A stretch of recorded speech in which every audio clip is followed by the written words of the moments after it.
because there is a hope that keeps me going. There is a hope that is sustaining me.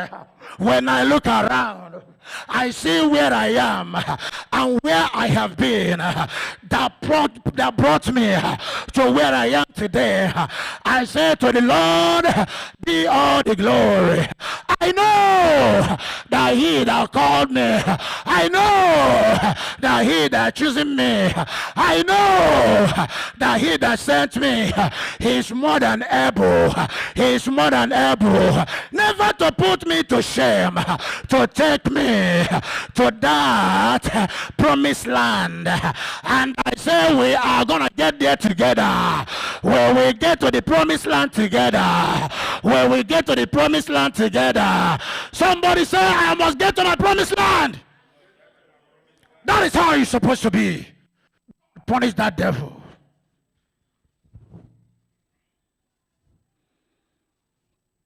Kashelale. Mara, hear me, folks. Many people are content with mediocrity. I repeat, many people are self-contented with mediocrity. Can I shock you? But mediocrity was not what God had in mind when he told Joshua that his promised land is good success. God never had in mind mediocrity. Joshua, your promised land will be with a great success. But even good success is not enough. It takes your daily life to keep that success. It takes your daily life to keep success. Hear me. Let me give you another thing that I put on my notes. What it takes to achieve success is not up to half as much as what it takes to maintain success. You can ask Moses. What it takes, I repeat, to keep success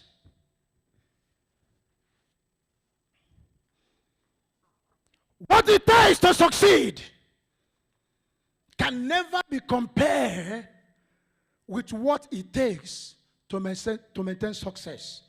Hear me.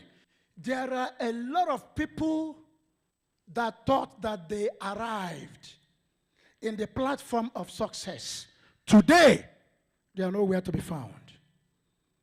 I have seen a lot, and I have read and heard a lot of people that succeeded one time in their lives that will be telling you there was a time.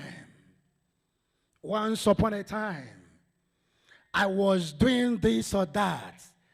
Then ask them a question. How about now? What changes? Do you know what changes? Hello, church? Do you know what changes?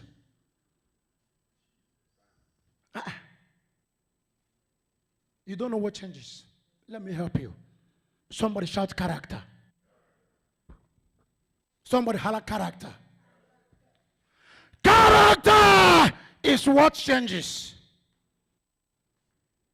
Hear me. When you are dealing with tough issues, it simply means that God is building your character.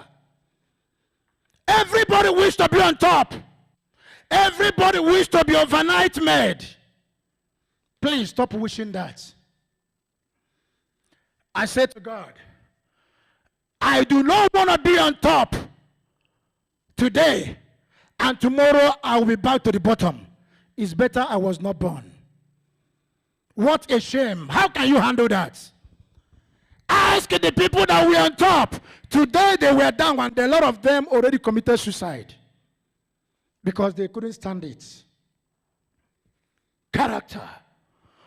Until God deals with those indestructive characters in your life, forget it.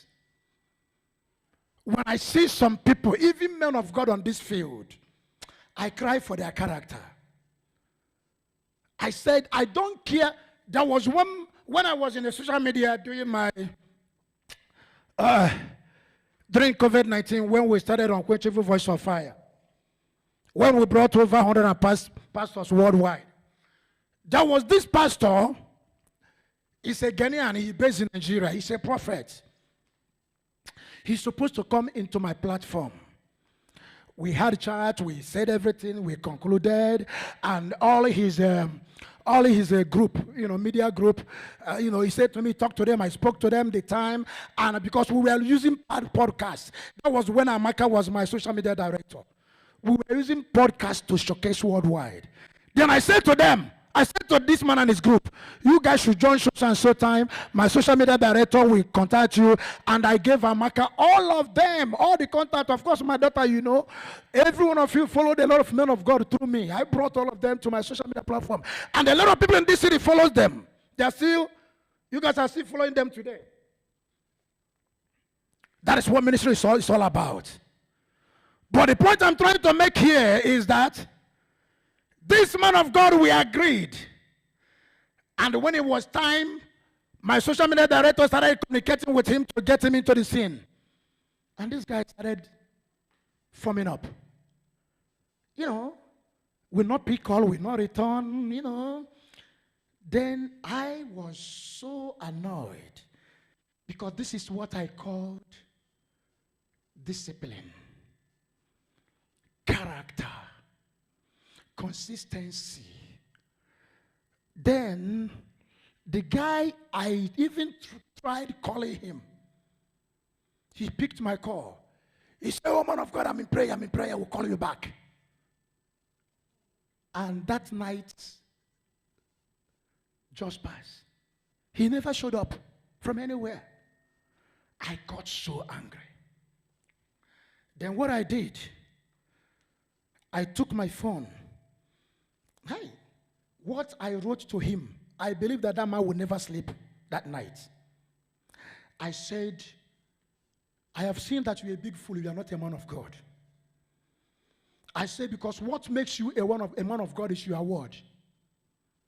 I don't take it lightly to any man of God that will say he will do something and will not do it. You are a coward, and you will be misleading your group. I said, why? You could have texted me earlier that you will not do it. I have tons of men of God lined up, waiting to enter my platform. And I just gave you the privilege, and you squandered it.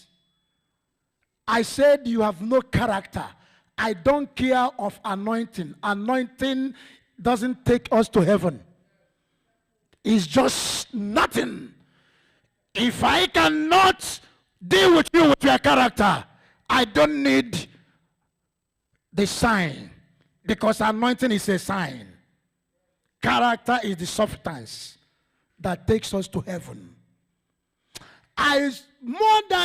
In fact, I filled up my WhatsApp, about 2-3 pages. I forwarded it to the guy, and I blocked him.